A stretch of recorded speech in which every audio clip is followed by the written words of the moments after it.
questions and hear what you're concerned about, what you want to share, what you want to ask about or let me know. So I don't know what burning issues, if anybody wants to kick us off. I'm sure there are a lot of issues.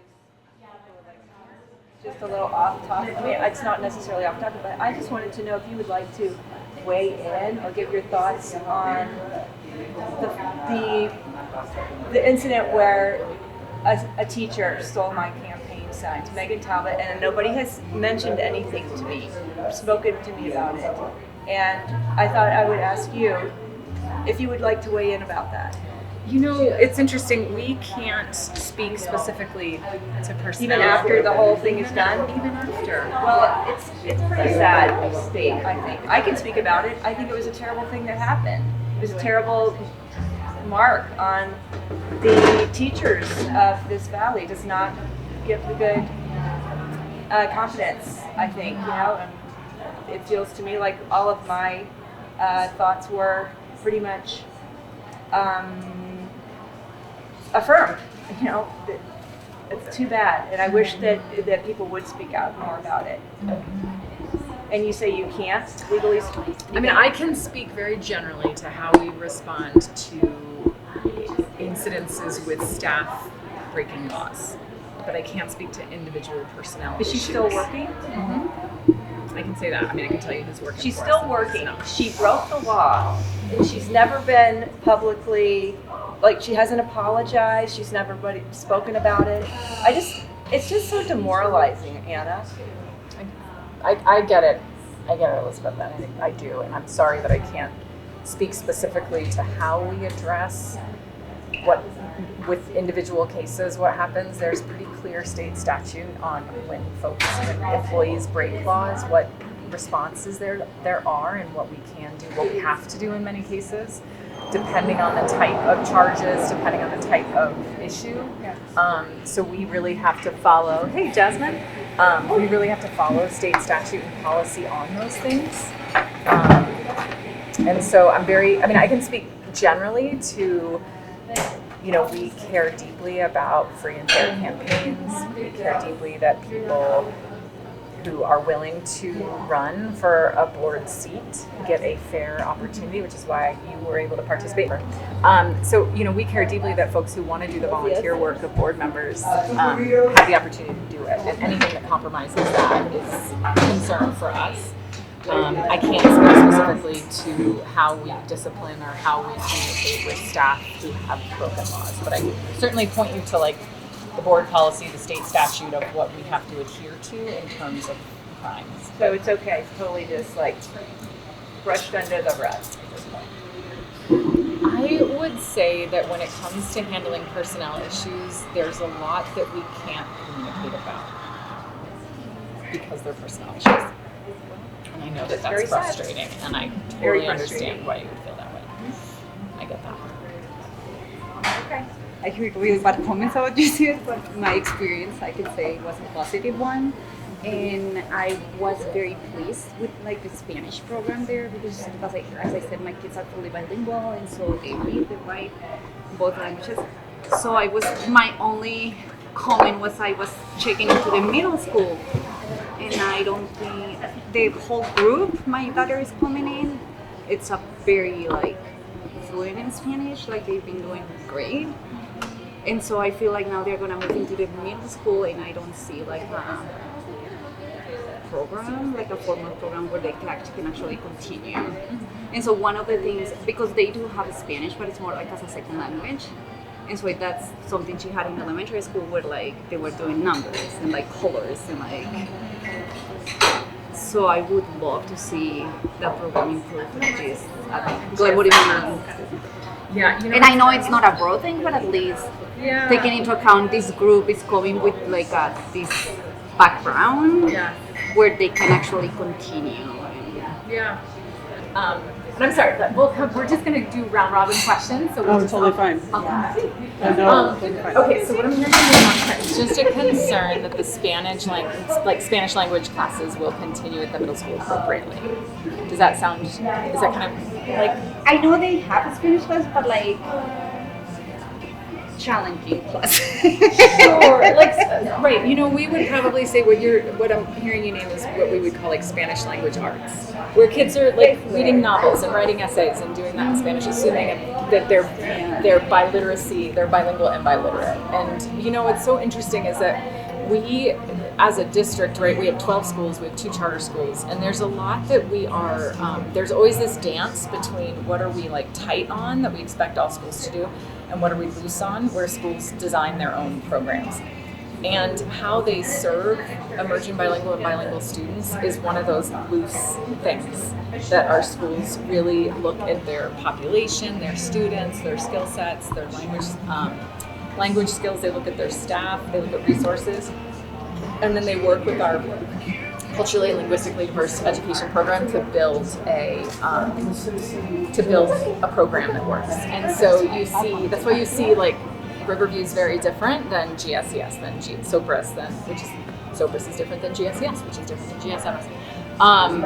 And I don't know in depth enough what they're doing at GSMS, but I know talking to the principal and being part of that school accountability committee will matter in terms of. And I know a lot of parents have reached out, taking into account like the kids come now with the background. It's not like they are starting, like they are really ready. Oh, and they have, I mean, those teachers here, they were amazing. Like, I was like, wow. They have a good crew over there. Yeah, they really do. Mr. Medina, Senora Perez, like they are amazing. Like, only good things to say. So the fact that they were able to get that done, like it's just 1 hour because they are not like a fully bilingual. It was just like 1 hour a day. So I think it will be sad if they don't continue. Yeah, definitely keep talking to Eric. I'm not 100% sure on what their program plans are for next year. They were just wrapping up their like CLDE programming. Every school does a CLDE program review. CLDE is the Culturally and Linguistically Diverse Education Department, so that's our department that exists to make sure that our kids develop skills in their native languages and English. And every year, every program goes through a rigorous data-based assessment of are they delivering on outcomes, what are their pushes for next year, what are their program changes. And then now, that rolls up to the board, to a board report, but they just should have finished their review and their planning for next year. So it's a good time to talk to that leadership of what are you doing next year, what do the classes look like, all those kinds of things. Does that make sense? Yeah, good question. Jasmine, do you want to introduce yourself really quick? I know we just kind of, everybody just kind of shared a little bit of who they are.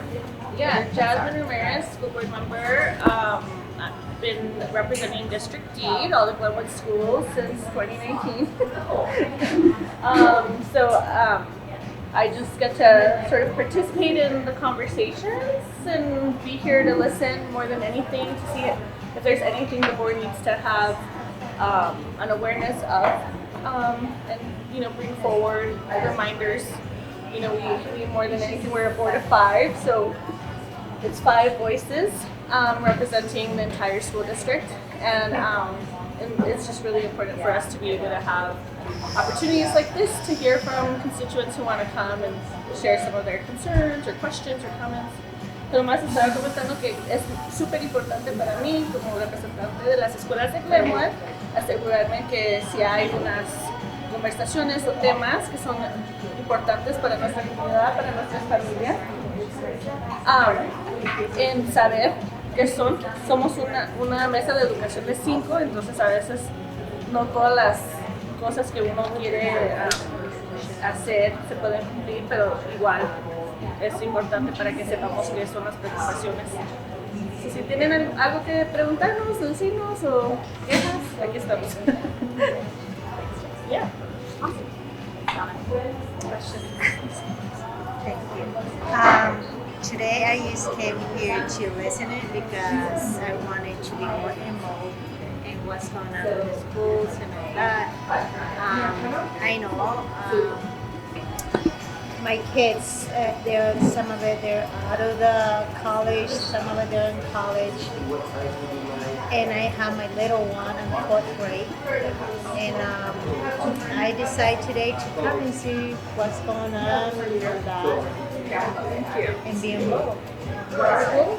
Yes. What school is your little one? He's in Glenwood Oh my God, it's great. Well, thank you. Thanks for being here. And as we talk, questions come up. It's a great opportunity just to hear what is concerning and worrying people, what's on our minds. So thanks for being here. Yeah. And I came to listen a little bit, but also to share one concern I had. Yes. And I've been in the district for years. I have 12 children, and I'm on my last one at high school. He'll be a senior next year. So I've had multiple children in special ed education. So I've had lots of involvement in that, and lots of hiccups here and there. And particularly this last year, I want to bring this to the attention of people because it really bothered me this last year that, again, like I said, sorry, we have like so many kids and working on our last one, we're friends with lots of people, we know lots of teachers there. It was very frustrating to get an email, or not even an email, a letter in the mail saying our son could not attend last year because of the shortage of people for the SPED program. And I just thought that was the reason I was so upset about it was that one, it addressed us and said your son, and then when it said our son's name, it was a completely different person. It wasn't even our child. And then afterwards, I went and talked. So just so you know, I took care of it all. Like went and talked to him and was like, I was really upset about it.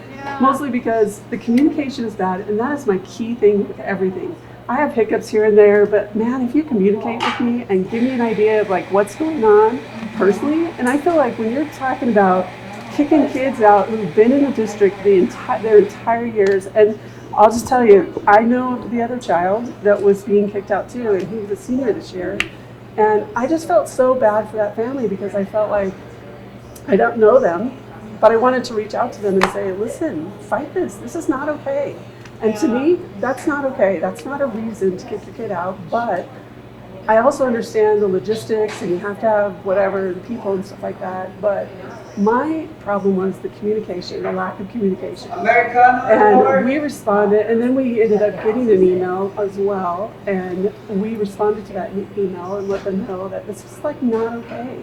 And that especially because we've had 12 children, this principal and vice principal know us, and then we got nothing, no calls, nothing. So then I go down. So I go and I'm active and I go take care of it. It's just was such a frustrating thing because I'm at the end of my kids and I'm kind of done fighting the battle and not seeing a change. It's like so irritating. When he came in as a freshman, you guys had a new person in the district. I can't remember her name, but it was we were transitioning over, and she canceled somebody at our IEP meeting, our transitional IEP meeting, because she felt like that person didn't need to be there. And I'm like, I'm sorry, I know the law, and I want that person there. So if he can't be there, then we need to reschedule this. And she was just like, oh, and I said, it's communication.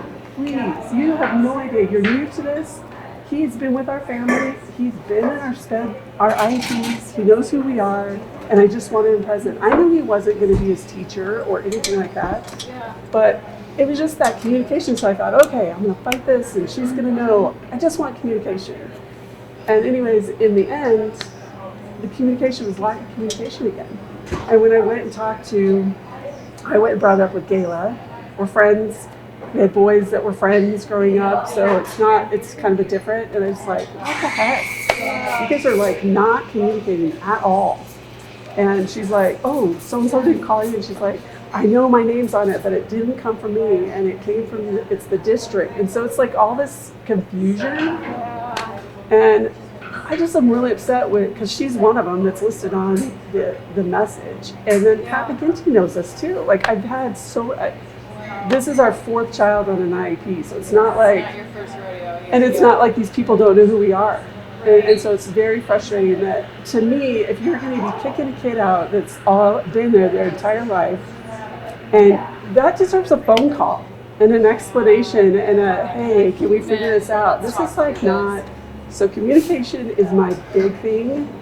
And it's not about sending emails and letters, because obviously I was like, when we emailed them and said, listen, we got this letter from you guys, and it's not even to our child. And I'm like, so did she even get a letter? Did she get a letter with our child's name on it, or did she even get a letter? I'm just like, and it's like, and I think there's some parents that have no idea that they can fight for their kids, and that frustrates the heck out of me. Yeah, I agree. Yeah, it feels like they're. I agree with that. Yeah. But you named a couple of things, and I appreciate your Connie, the communication is the thread of the theme. I mean, I'm not aware of the specific technical components of how that was communicated. I am aware that we had to probably for the first time at Glenwood, because we couldn't look at who was in district, who was out of district, and had to draw those lines, which it sounds like what I'm hearing from you is that it was helpful to know that you could push back and how to do that. And you understand that sometimes those things might happen, but the way it's communicated and how it's communicated, we really dropped the ball. Well, and I think that you really have to look at the situation. I know you had to look at people out of district, in district, but that's just not, when you're talking about SPED kids in the severe needs group, this isn't even just mild moderate that you can try and talk through and adjust them. You're talking about a kid who is going to be a senior this year.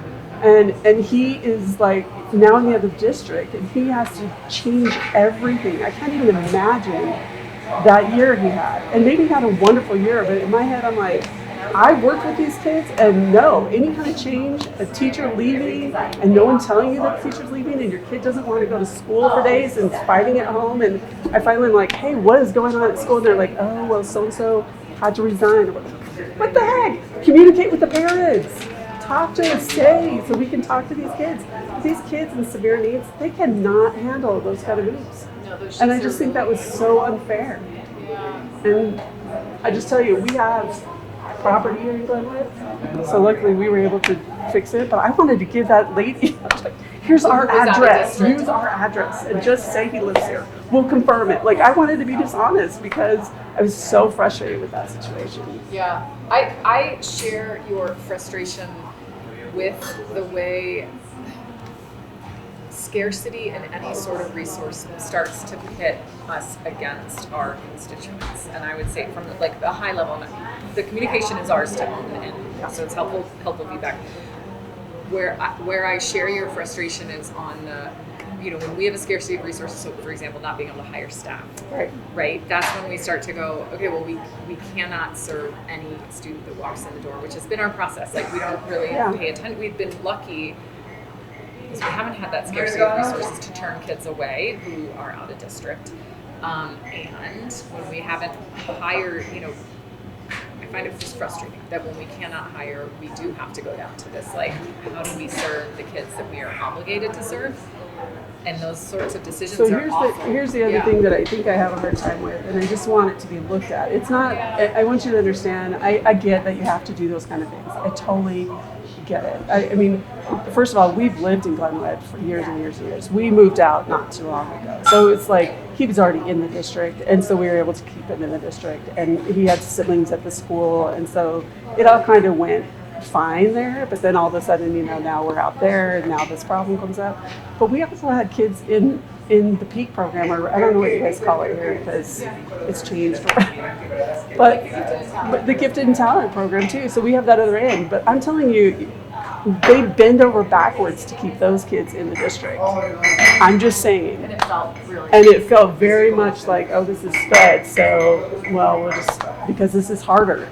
And so I've had both ends, so I know that it's a problem, but they will do all they can to keep those PEAK kids in their district. Well, and I would say, I would say that I would like to think that we are not unintentionally biasing who we're serving.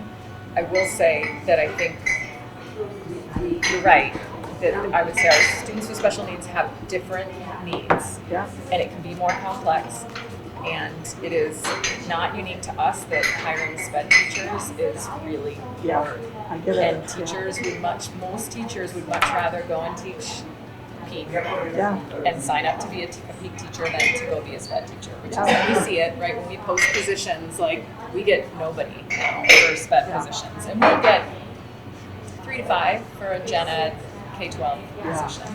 And so, I think part of it is a systemic bias Yeah. that of how to better meet the needs of students with special needs, and I think there are also systemic things that we need to continue to look at. To your point of like, okay, well then, how do you better compensate those teachers, or how do you support them so that they want to be there and feel supported? 2 years ago, 3 years ago, I don't know, Jasmine, if you remember, we actually did, because of our struggles to recruit and retain special education staff, took all our teachers and sped staff were on a teacher salary, and we moved all of our sped staff to a different salary schedule, so they actually make more. So a first year sped teacher makes, I think it's about $2,000 or $3,000 more than a first year gen ed teacher, and then that rolls up through their whole career. We've been talking about it because the intent was to increase more staff so that we wouldn't get into those sorts of positions, because as you know, and if you don't know, a student with an individualized educational plan, that IEP, that plan, it sounds very simple, is a binding agreement between it's a contract. Right. And when we commit, as you know, to certain numbers of services, we are now bound to deliver, which is why when we don't have staff and we can't, it gets pretty high stakes of like, And I just have to add something to that. So I give you background a little bit so you know that I know what I'm talking about a little bit. Just my dad was a high school teacher. Like I know all of this kind of stuff, and I have sisters, and my daughter's a teacher. But the support she got at the school she taught at in Arizona was amazing to me for SPED. And I just, in my head, I think that's some of the problems I ran into with all of my kids, was the regular ed teachers not supporting the SPED teachers. So the SPED teachers, because it's really, you as a regular ed teacher, this is your child in your class.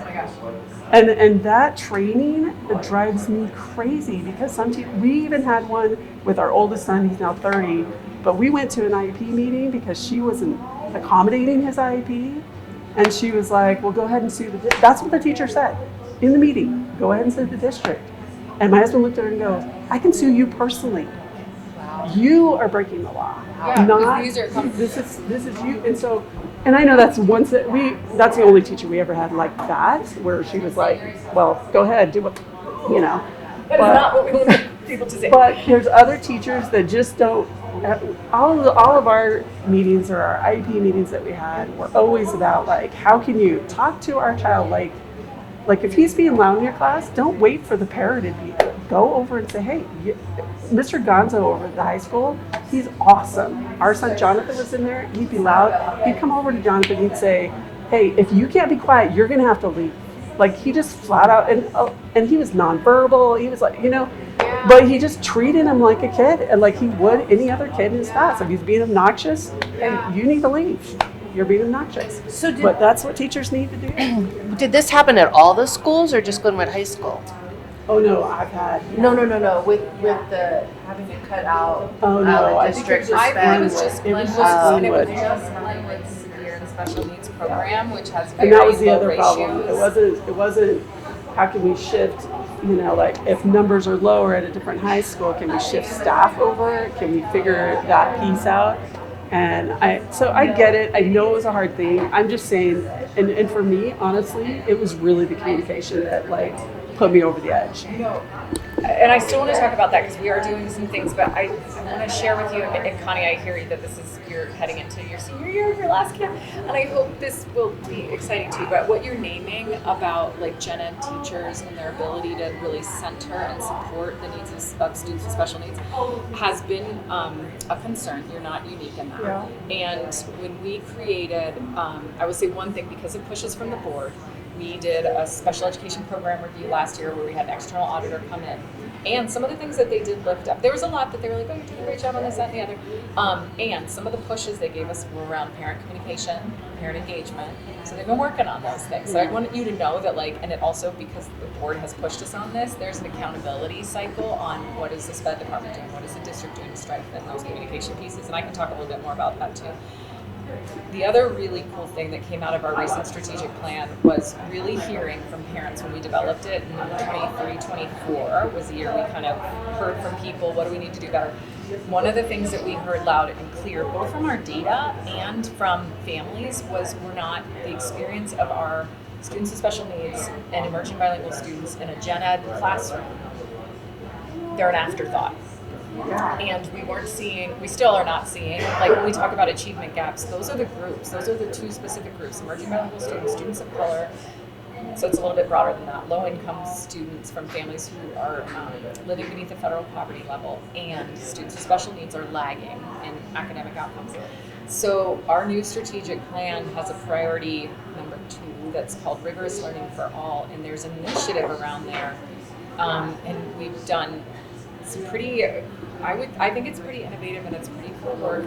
We've developed a universal daily lesson plan for every single classroom in the district that starts with what are the needs of your students with disabilities in your emerging bilingual classes, and then builds the lesson around that. Because the other thing that we know is those accommodations for students with special needs, those support services and the moves you would make for an emerging bilingual learner are also really good instructional strategies for kids who are trying to learn academic language, for kids who are trying to take in content. It's just good teaching if you center those kids first. And so we'll be launching, this year was a development and a pilot year, and we are formally launching this daily lesson design next year that absolutely starts with who's in your classroom, specifically students with special needs, emerging bilingual students, and let's build this lesson, whether it's Calculus Unit 7, American History, 3rd grade English language arts, but let's start with that group of kids first and build the lesson around them. It won't. It's easier to take care of those kids that are peak kids or whatever, because if you're basing it here, and then they're more self-motivated. They're gonna, and they're gonna strategies are gonna be great for them, Yeah. right? And it's gonna help everybody. But it's to your point where, you know, what I heard you say, Connie, was that a lot of our gen ed teachers were like, and it's an afterthought of the special needs of kids. This puts that group of kids first. And it'll really, I mean, we have a district ERW, an early release Wednesday, the 1st of May, that like we own as a district. The schools get the other ones. And we've dedicated that. I mean, literally yesterday we trained every single principal on this lesson that they're gonna roll out to every single staff, kind of formally launching the plan, setting expectations for next year. This is what we wanna see from you. This is how we're gonna train everybody out, how we're gonna work with different, you know, our SPED staff know how to do this, our teachers who teach bilingual classes know how to do this, but others don't. And so it's going to be really setting that expectation that Are the we serve teachers all our kids. do the teachers have like a support group? Like, because we were over at Two Rivers, and they have someone who's actually hired to help support the regular ed teachers in all their stuff, but particularly in this kind of thing for their SPED kids, because they need support. You know, They need to know that what to do. it's a super great question. That should be the role of our instructional coaches, is to do that work. Maria, welcome. So that work is coming. Yeah. Again, it's going to be slow. Well, I appreciate you talking. I feel like I'm taking up a lot of the time. Well, I can will pass just it on name to 2 other someone things. else. The SPED special program review did highlight communication issues. Yeah. We've been, because of financial stressors, because of turnover, we've been without a public information officer for a little bit. We've had some attrition, restructuring of positions, so we currently are posting again to bring a public information officer back to help really hold the architecture of information and communication with parents. The other thing that you'll see next year, and all of you who have kids next year will see, we're adopting a new parent communication platform called Parent Square. It's used by a lot of districts all over. I mean, it's a massive app and So that'll take over Remind. It'll take over Mind. It'll take over eventually Infinite Campus. What it'll do, it's meant to kind of just streamline communications.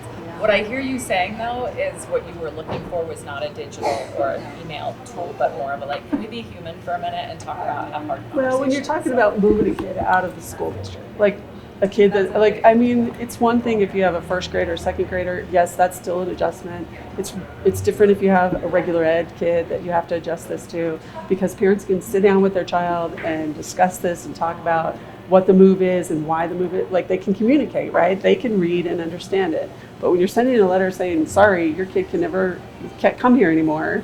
And for me, it was really hard, I think, because he is our last. But at the same time, I'm like, you got to think about what you're sending out. It's for SPED kids. Like, I want them to think, and it came from the district SPED person. Like, why don't they have that in their head? Like, hey, maybe we should, and it wasn't like they had to call like 50 families. It was 2 kids they were kicking out.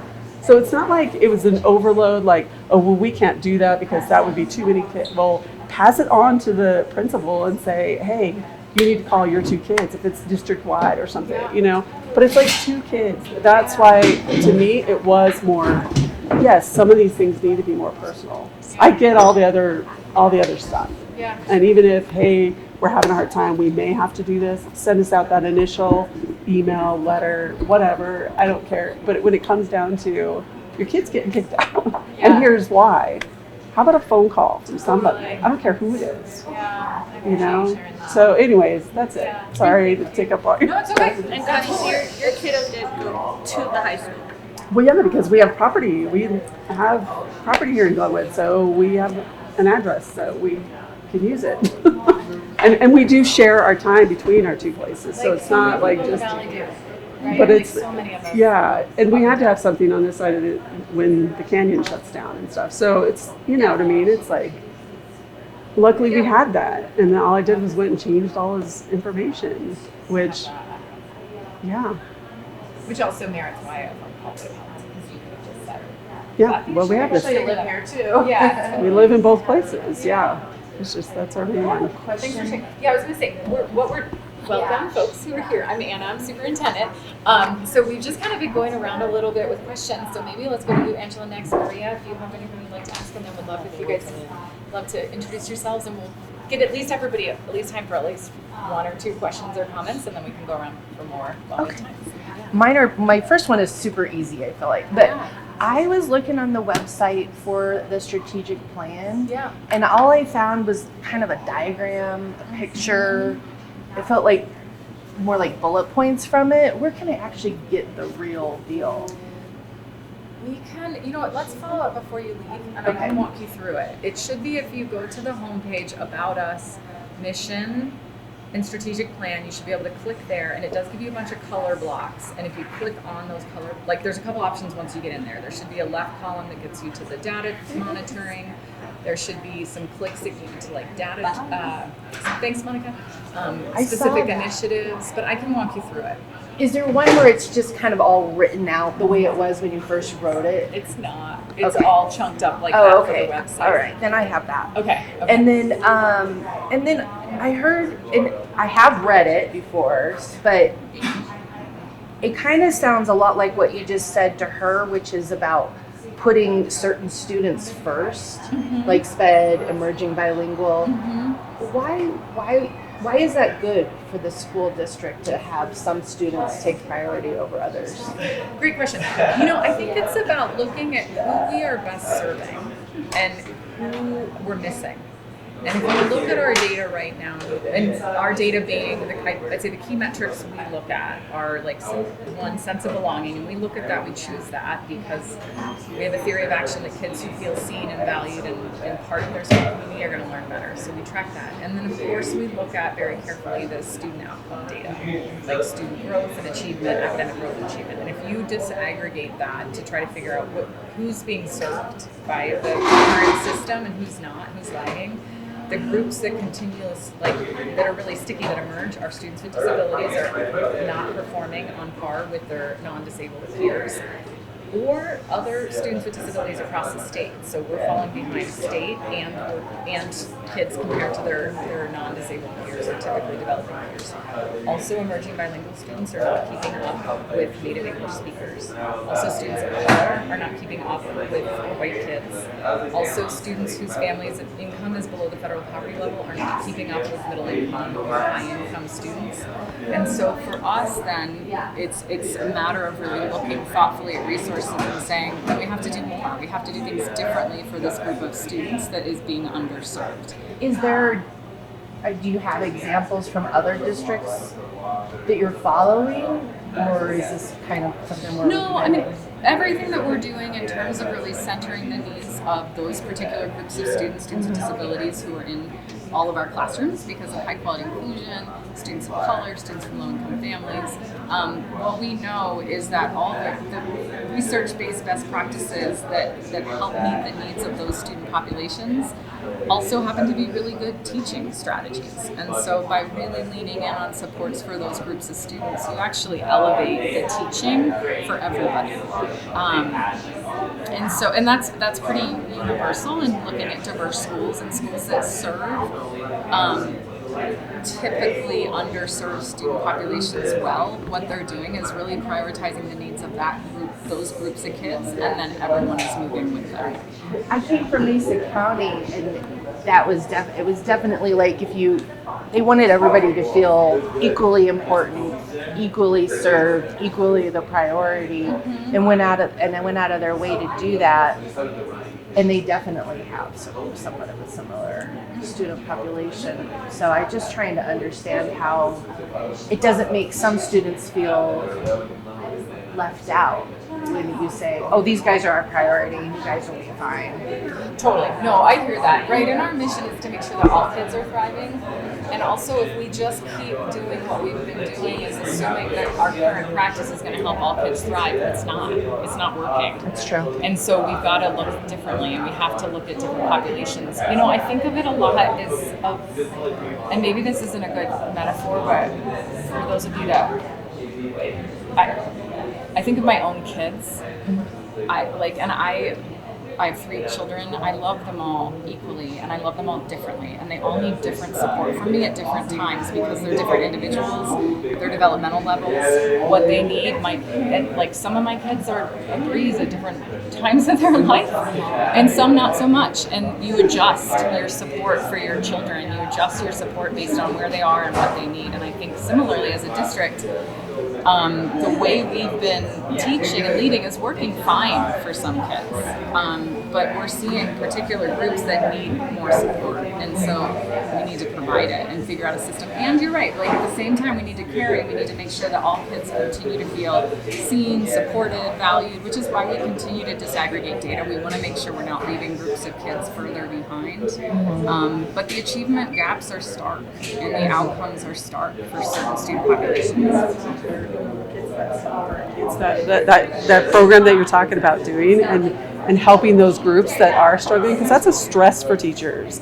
You know, knowing my family members who are teachers, that is a big stress. But when they get that support, they're able to be a better teacher for them. But then also it makes it easier for them to teach the other kids. Like, do you know what I mean? If they have kind of a support system here for these ones. My daughter just taught kindergarten for the first year this last year, and when she got that support for the few kids coming in, it was so much easier to keep these other kids that were like way advanced busy and doing, and not busy like busy work, but actually teaching them.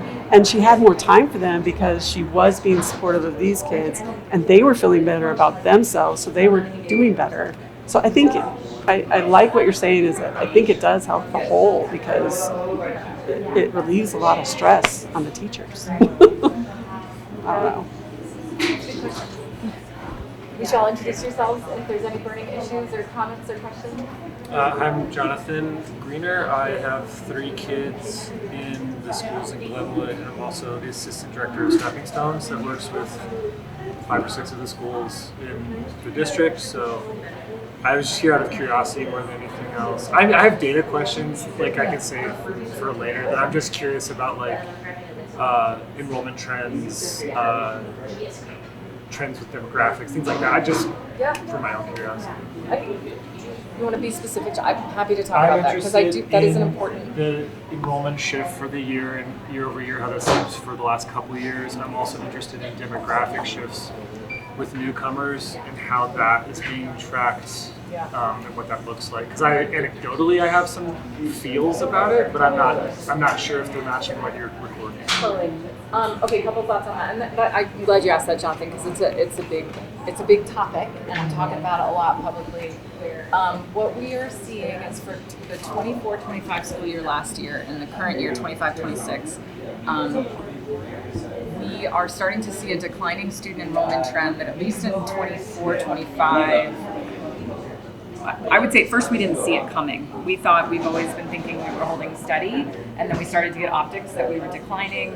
And then what happened was we knew we were declining, so we built budgets and predictions around lower numbers, and we actually underperformed. Like we got even less kids than we thought. And so we've been working with a demographer who works with districts across the state. What we're seeing is trending very similar to what's happening nationally. We're seeing birth rates are declining nationally. The way we feel that in the Roaring Fork schools right now is like our senior class is I think 100 to 200 kids more than kindergarten, and that's even when we include charters. So we're just seeing a skewed population.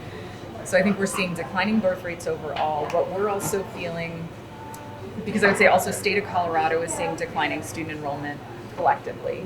And then you see a couple of districts that are seeing a little bit more intense declining enrollment, and they tend to be high cost districts. And so our like high cost of living districts. So our demographer was also working with Summit School District, which is like Breckenridge, Frisco. He was working with Eagle, which is Vail to Gypsum. He was working with like Telluride, Steamboat. All of those districts were lower than we thought, we predicted. And so we're really trying to wrap our heads around it. We know we're losing kids, and when we look at data, we're limited in what we can see. But we can see optics on like withdrawal data. So when kids withdraw, we try to go, where are you going? Yeah. You know what? Because part of it is because if they're like, I'm just done with school, then that's a dropout rate. That counts as a dropped out student, which is some of the data that we're also graded on. And so we really try to figure out where kids are going. And we see kind of a perfect distribution where we see students leaving the district to go to Western Garfield. So they're going to Garfield RE2 and Mesa, or they're going to 16. And I think that's, I mean, we don't know why. To us, our assessment of that is that they're connected to the valley, connected to the community, and affordability is weighing on them. And Where's qualitatively, 16 is Parachute, Battlement, Mesa. So we see a chunk of people going to Western Garfield. We see a chunk of families going to the Front Range, which could be economic. We see a chunk of families going out of state. Really interesting trends. People are going to Texas, Idaho, and Kansas. Tend to be some interesting trends of out of state. We see students going out of country, so I think immigration policy is impacting that, but it's not the only thing. There's a lot of things. And then the other piece that I'll say we're just getting more and more optics on is kids moving online.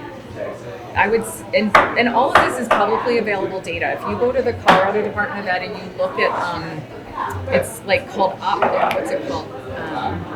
Feel free to follow up on me if you want some direct links. It's like opt-in, opt-out data, like district movement. So you get to see who's in your district that's choosing to come in from another district, and who that lives in your district is choosing to go out.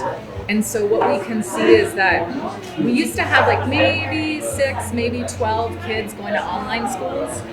COVID saw a bump in that, and then in the last 2 years, and this is universal across Colorado, it has skyrocketed. I think we're looking at like 250, 280 kids that live in the Roaring Fork schools right now are going to an online school. It's growing in social popularity. Did you? Okay. Yeah. Because of the mess. And the lack of so interesting. That goes on to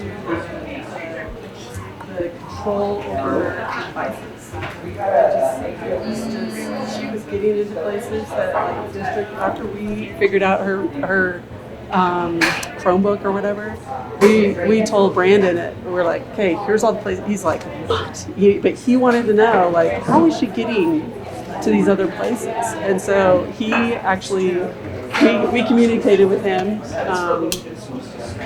to let him know. Like, she was in places like, he's like, how in the heck did she ever get there? And so for safety, we took her out. We're like, that is a problem. You know what? She's so much happier.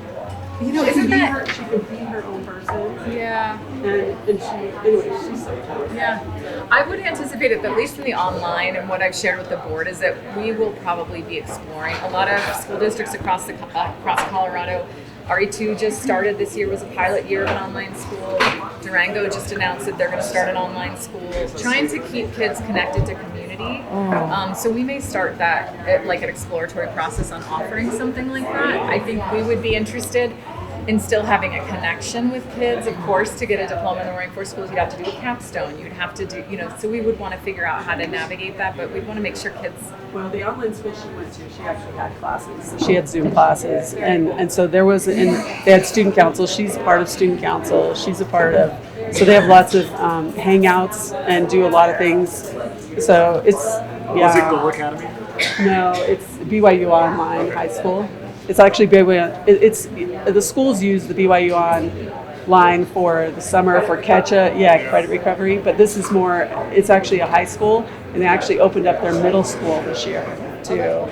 And so and they get together. Her graduation this year is in person. It's not like. But she loves about it is she has friends that live in Japan and somebody who lives in Germany. Like, so she's connecting with the world and having, these kind of things. I just want to make sure everybody gets a chance. I was just writing that down. I wanted to jump. Maria, Yeah. do you have any questions? I do. Yeah, why don't you jump, and then let's go from Maria. Chris, I've got you on my list. We haven't heard from you yet. Olivia, I want to come back to you. Hello, David Parker over there. Hi. Good to see you. And so we'd like to come to you guys too if you have questions. So could we go in that order? Is that okay? Absolutely. Okay. I just want to make sure that everybody comes down. Come back to you too. If you want to go. Sorry. Okay, thank you. Here, so I have the opportunity to listen to the board meetings online, but I can't get to them physically. So sometimes it's hard to hear what's happening. And one of the things that I'm less tuned into is the Mill Levy Override, the rationale for what those funds will be used for. And I wonder how much you dug into that. So that's my first question. Obviously, I'm aware of, the budget issues and the deficits and sort of the pending deficits based on Chief Chacon's recent analysis over the next 3 years and the prior 3 years. So that's one. And then, honestly, if the override doesn't pass, because there's no guarantee it will, what's the plan B? Because I think you've got to start thinking about plan B in case plan A doesn't work. So what would it be used for primarily? And then if it doesn't pass, how are you going to meet that need? Thanks, Maria.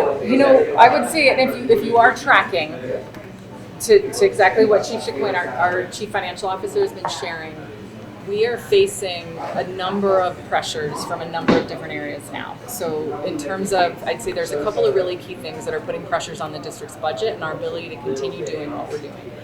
One is declining enrollment, right? All our revenue is based on how many kids we have. So these trends that we've been talking about with declining enrollment means less money, just overall. So that's an issue. The state is feeling it, and there's probably things we can control and things we can't control around declining enrollment. So our goal is what can we do that's possible? That's why we're exploring things like online schools, those sorts of things. And what are the things that are beyond our control? So declining enrollment's one pressure. Rising cost of living that all of you know about and feel is another issue. It's an issue for our staff. It's an issue for our families. It's an issue for it's a compounding factor with enrollment. So we're facing rising cost of living, cost of healthcare, instability in state and federal funding. Monica left earlier, but we were talking earlier about some of the state grant funds that have come from the federal government that have recently been withdrawn, and so we were talking about kind of some Garfield County grants and some school district grants that were directly related to positions that we've lost because of instability in federal pass-through funding. So that's another threat that we're facing, and so I would say that for us as a school district, right now and for the foreseeable future, we have a number of challenges that are going to need a number of solutions. And I would say that the MLO is just one of many that we're going to have to use. So I don't see the MLO as a silver bullet. I think it's one strategy to address one issue, maybe a few issues. But to your point, Maria, if it doesn't pass, and what are the issues you would see it addressing? Because I think that's what families are asking for. Yeah, totally. I'll talk you through that. But I would say, irrespective of whether it passes or not, if it passes, our problems are not over. No. We have a lot we're going to have to work on. We're probably going to have to talk about school efficiencies, because when your schools get smaller and smaller and smaller, the lived experience of our children is not as rich. We cannot offer the diversity of programs. Mr. Parker. is very sensitive to that as a music teacher in our district and what that offers, having arts and diverse programming at all our schools. We want our kids to get exposed to all of that in a school. And just in terms of economies of scale, you hit these weird tipping points where it's really hard to keep a holistic school and be able to offer that if you get to certain numbers.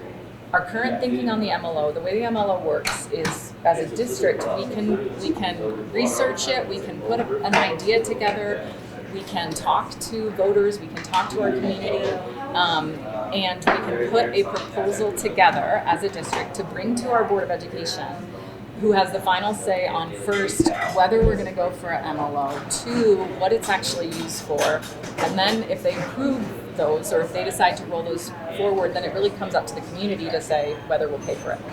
Our current thinking, so our MLO Exploratory Committee right now is a lot of staff representative groups. The board is represented on that team. And so that team's been working since last fall because I don't want to get too far into it, but essentially what happened, if you were here in 21, you heard us say, we're done with MLOs, we'll never ask you again, which was true until the state decided to take what was called the cost of living factor, which used to impact our per pupil funding. And it used to give us a little bit more dollars than, say, Garfield 16, like Parachute Battlement Mesa. Give us a little bit more dollars per kid than like Mesa than Grand Junction because the cost of living is so high here. And it used to give Aspen more dollars than us because of cost of living in Aspen. So what the state did was it took the cost of living factor and capped it and dropped it. And there was about a dozen school districts across the state who then lost money. And they're all very high cost of living districts. It's Aspen, Telluride, Steamboat, us, Summit, Eagle. But what the state said was, hey, we're going to cap that. But what we're going to do is if those school districts want to go back to their local communities and raise more dollars, we're going to temporarily lift the ceiling on what you can mill your local. So that's why we can do this. There's a limited window of time. So the Exploratory Committee's current thinking, and it aligns to our strategic plan, which is really focused on closing the achievement gaps we talked about, specifically for students with disabilities, merging bilingual students, knowing that all those strategies to serve that group of students is going to bring everybody up, is going to bring all of our data up and help everybody do better, and especially these groups that we're underserving. So, where we think these mill levy dollars, because our strategic plan and the initiatives that we've got to address the strategic outcomes are so important in serving our students with special needs, our students with disabilities, and strengthening classroom rigor. We cannot make those investments dependent on an MLO. It's kind of irresponsible to say we're going to fund our strategic plan with an MLO, knowing that it's somewhat unstable. So with that, because if we really care about the investments that we need to make for our strategic plan, then they need to come out of our general fund, where we are consistent. It's not up to the voters. It's a commitment. We believe in the work, and we're going to fund the work. So the work we're mostly doing through the strategic plan, we want to fund through our general fund to all the daily lesson design I was talking about, those things to really strengthen classroom rigor and meet the diverse needs of our kids. So what we're thinking for the MLO, the current thinking, and we're still in a very iterative go out to the community, hear from people, is that we could use the mill to address our need to recruit and retain high quality staff and address some of the cost of living factors. So right now the thinking is that we would use those dollars to help increase staff salaries and help initiatives that would help us recruit and retain a diverse staff who are skilled, who are high quality, who can meet the needs of our students. And so right now, and we're still working with our teachers union to flush out ideas on that. We have a work session with the board coming up to hear more from the board. So I would say right now, our ideas on the MLO are not tight. It still feels pretty loose because we need a little bit of time to hear from people, bring folks along, what are everybody's shared interests, so that by the time we come to the board with a proposal, probably in August, by then we're tight and we've come up with a plan that feels like it resonates to our community and it feels like it's doing the right work. So we have still a lot of work to do to bring everybody along, which can feel hard because then you're balancing this but you're saying and to your point, it may be worth doing some benchmarking on schools that actually are succeeding in some of these spaces, because you're right, this is not unique to Colorado, it's not unique to our region. It's happening across the country. The birth rate, all of the things that impact the revenue streams that come into school districts are being dramatically impacted, and the economy doesn't help. But so I would suggest that, and we've done some site visits on some pretty incredibly overperforming schools. So I'd love to share Yeah. more with you about that. Okay, so Yeah. appreciate the distinction between general fund and what the mill fund do. Yeah. And I'll say, I mean, especially next fall, as I've said, there's been 2 years now where, we build our budget off of an estimate of students. And that's been too high for 2 years now. We are very anxious to see what's going to happen next fall and where our numbers are going to come in and where our kids are going to come in. I anticipate that if we continue on this trend, as I said, the mill levy is one strategy to address one challenge. We're going to have to talk about school efficiency. We're going to have to talk about if our systems and structures are actually serving our kids. And so I anticipate that if numbers continue on these trends, we'll be having those conversations with the community next year to talk about what do we want in our schools, what do we want offered, what kind of programs do we need, and then what's the right economy of scale to run it. Yeah. And the ratio, the teacher-student ratio in different schools, depending on that, you've got a big discussion around equity around that. Totally. Yeah. So I don't. No, I'm sure it's going to be difficult, but knowing it's important to know. Awesome. Christine's giving me a time check. Okay. Yeah. No, just thanks, Christine. Her know that it's 10 and perfect. We got Let's make sure. I know we didn't get to hear from you, Alethea, so I'd love to take a couple more questions. Mr. Parker, and tell me your name. Paul. If you all, somebody has to leave. Please don't think you're being offensive by walking up and heading out. But it is 10. But I'd love to hear, Alethea, if there's any burning issues you want to lift up. I did think of one since you mentioned. Yeah, please. My oldest son has been on a 504 since 4th grade. Starting in 3rd grade, he's got ADD. 3rd grade failed him. I will not name teachers just to be nice. I totally blast them, but I won't. Failed him. And when I went 2 weeks in to the first of the school year, I had said, I think there is something going on with my son. He has a hard time reading, hard time with math, can't empty the dishwasher. I'm wondering, is there testing that we can do? I've talked to the doctor, and her thing was, he's a boy. A month later, okay, how is he doing? Well, not so good. Can we get something rolling? He's a boy. Whole 3rd grade. He went into 4th grade, never met that teacher. Day 1, she comes up and I said, hey, how is he doing? I'm very interactive with my kids and know the teacher and very interactive with them. Day 1, how did he do today? Is he adjusting? Do I need what support can I give him? Have you ever thought that he might have ADD? Yeah. And Nice. so that Frustrating. teacher, amazing. I had to spend thousands of dollars because nobody at the school would help. He needed to get tested. She had told me Erland syndrome. Anybody heard of Erland syndrome? No. School should look into testing. Erland syndrome is usually misdiagnosed for dyslexia. That's why I was homeschooled, because I was misdiagnosed with dyslexia. I got diagnosed with Erland syndrome when he did. And it's totally different on how you can help the child. Yeah. He was doing the testing, spent thousands of dollars on the testing because the district hadn't heard of Erland syndrome. And as I'm sitting there, the person was writing down separate notes for me, and she's like, "Hi, your son is about here. You are way up here." Wow. And I was like, "Okay, we're both going to learn how to do school together," because I never learned that. So he's been on a 504 plan. They use color sheets. He had colored glasses for a while until they were so expensive we couldn't afford them.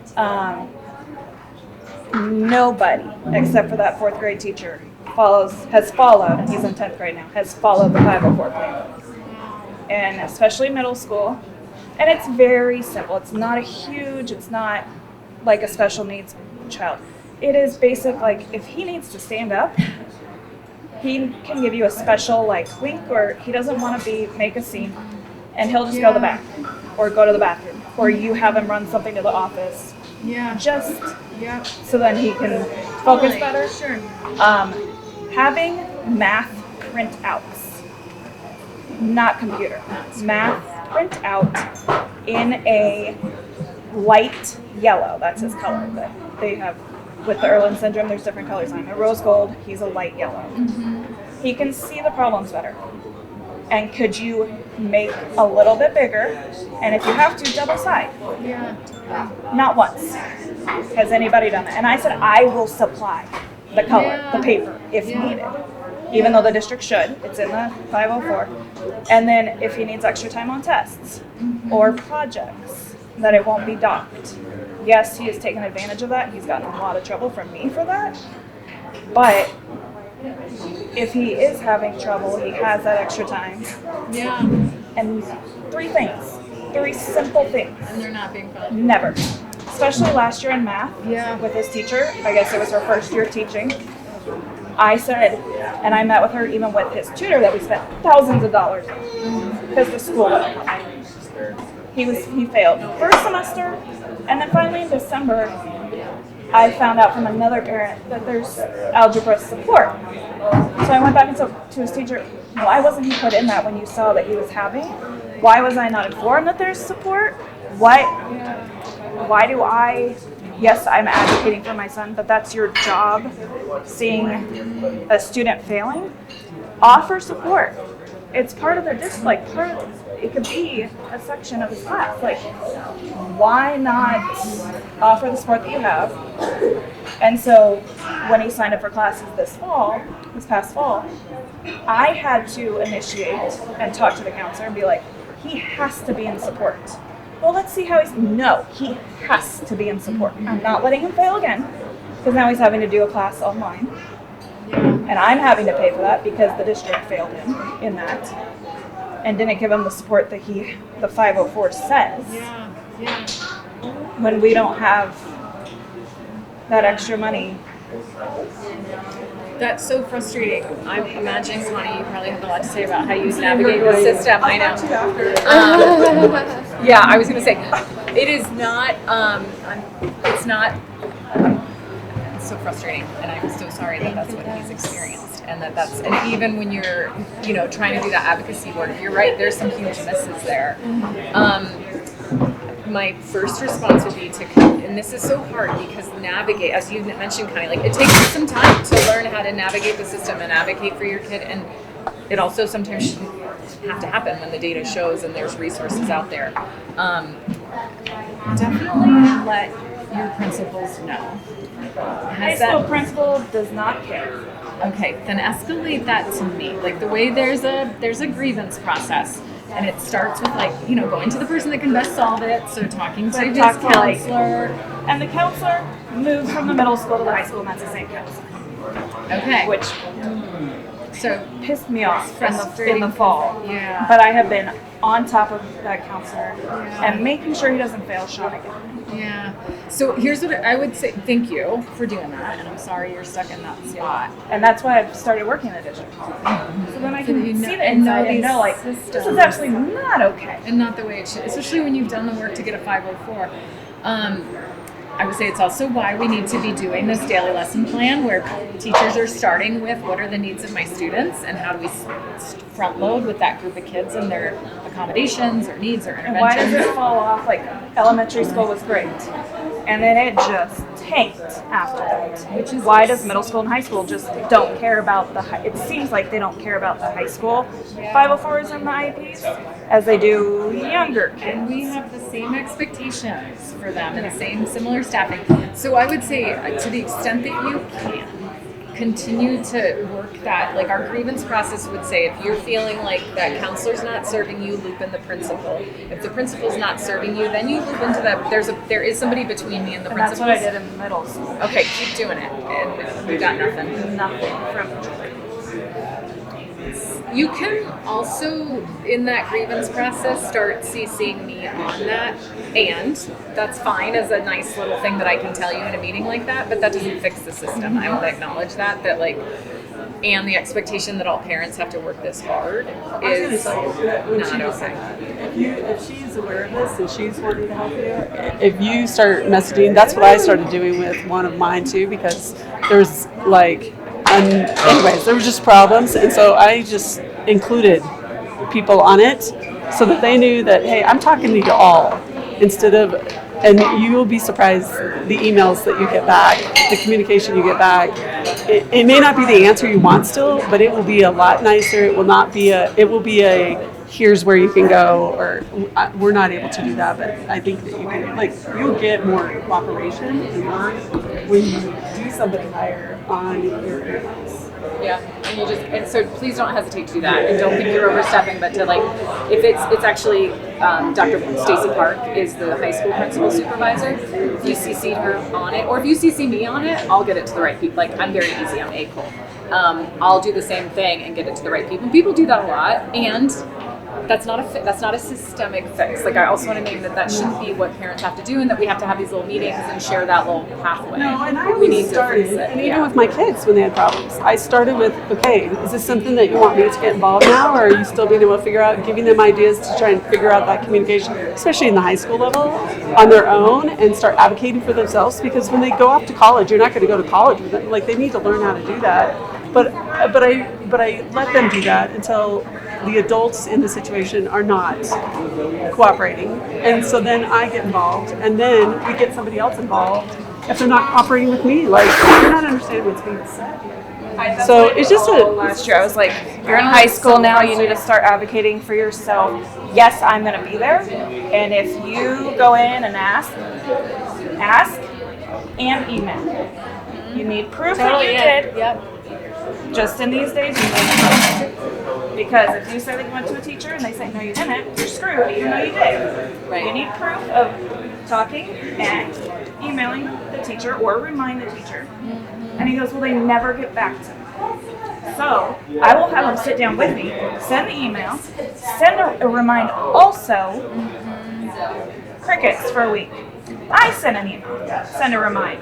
Boom, done, and they're wanting kids to take control. Yeah, that's really it's frustrating. Not like I'm trying to teach them where you only got 2 more years. Yeah, and after that, take this on, right? you are out of the house. Yes, I will support you, but you are out of the house to become an adult. You need to be a worthy adult that is not a burden on society. But the teachers who are always like, oh, have them come to me, have them email me if you have a problem with school, if you need help, he emails the counselor. Crickets. I email, I get an email. Yeah, oh, that's so frustrating. And it's still last year, no 504 meeting with the counselor. This year, still no 504. Please. I get the email, here's the 504. Anything changed? I'd like to sit down with you. Nothing. Still have not. Yeah, loop up those principals on it, loop up that Dr. Park or me, and if that's response, then it goes to the board. Like, that's Anna's not delivering, and the board gets those to me. So. And I think as a board member, it's also, because, I'm also a special needs mom. It's really important for me to hear your guys' lived experiences and recognize that we all speak English. And our privilege in being able to try to advocate for our kids, and the reality that there's families in the district that, if it's hard for us. Well, right? and that's the thing. That's why I wanted to call that mom, because I know she is not English speaking, and I'm like, I wish I knew Spanish. I could call you and say, do this, do this, do this. Yeah. And that's the thing. That's why it's so important for us to be able to have the opportunity to listen to your guys' experience, because I can only imagine what other families in the district who are in very similar scenarios are dealing with. And we need to find a way to fix it for everyone. And the other thing I would name, because this also came up when you mentioned glasses, is we have a bilingual bicultural family liaison at every school, and their job is to make sure parents can, 1, navigate systems, and 2, access resources for medical support and those kinds of expenses. And so they can help you access different resources. It's not, they're like quarterbacks, so they're connecting families to other things. So it's worth reaching out if that's still something that would be a helpful. Was that around 6 years ago? It's been here for 25 years. There's a liaison at every school, and they will also help parents navigate the special ed system. Because the testing was $2,500, the glasses were $1,500, the travel, the time, and it's like talk to the You guys need to get someone that for Erland syndrome, or at least have resources. Somebody knows. That's Like, something I mean, like, I can't, like, I'm wanting to get trained in it, Yeah. but it costs so much money just to get trained in it. I can't. Totally. Yeah. But I think like you should maybe look in there. She used to live in Canyon Creek. She's not there anymore. But look into something for Irlen syndrome. Yeah, that's interesting. Because it's IRLE syndrome. Yeah. And if you go online, even at the very bottom, it'll show you what we see when we read. I cannot pick up a book and read because of it. Wow. It's so frustrating. Do you think of your kiddo? Yeah. I know we're close on time. Paul, burning issues. What do you got? Oh, okay. It's a programming question. I have a rising kindergarten student that goes to Sopris, and he's a great builder, and he's grown up speaking Spanish and all that. It's just an issue that, in the community of Sopris, it's not one of their specials that's offered, and I'm in this tough decision-making process. He got in the lottery at Two Rivers, and I'm inclined to send him there just because that's where his brother goes, but also that's an offering that he's got there. Just looking at, long-term for the school district is keeping a multicultural, bilingual kind of model, not just bilingual schools, but kind of offerings in all elementaries, all the middle schools, all high schools. Is that something that's long-term? Hopefully. No sabo, yeah. I wish there was something. Yeah. So am I hearing just that you're wanting to hear kind of about that commitment to sustaining those programs, or Yeah, it's a tough decision as a parent to pick a path for my kid, that I want to have the opportunity to have some Spanish, being in a pretty much a dual language community that we live in. And Sopris doesn't have that offering. It's a great school, we'd love to send him there, but it's just also not something that's offered. Yeah, I so appreciate you lifting that up, Paul. And we had talked about a little bit earlier of and I know this is the board's had a lot of interest in this, that there are things that as a district that we're tight on and we expect every school to do. And then there's pieces that we're loose on in terms of things that they'll develop and design in partnership with community. And programming is one of those things that has been historically very loose. I would say is starting to get increasingly a little more tight. In terms of us trying to better deliver on student outcomes, recognizing who we're serving, the kids we're serving. You're right, we are very privileged to live in a small community that has the diversity that we do. And a lot of us are here and want to take advantage of that. And it's rare to be able to raise your kids in small rural communities where there's multiple languages and multiple countries represented. And we know that our kids are going to be better off by being in those environments. And the better we can be as a district by embracing that and leveraging that is going to pay off in the long run. I would say it's continually in flux the way we're looking at our programs. We were just saying that, we expect all of our schools to be making sure that they're meeting the needs of emerging bilingual students, of students with special needs. All of our schools have to have a program in place to support emerging bilingual students. And those can look very different, and they are held accountable. But there's no district-wide implementation Correct. of dual language There is not or right goal now. of one. No, there could be, but there's not right now. Yeah. Yep. And I know there are board interest in that. Yeah.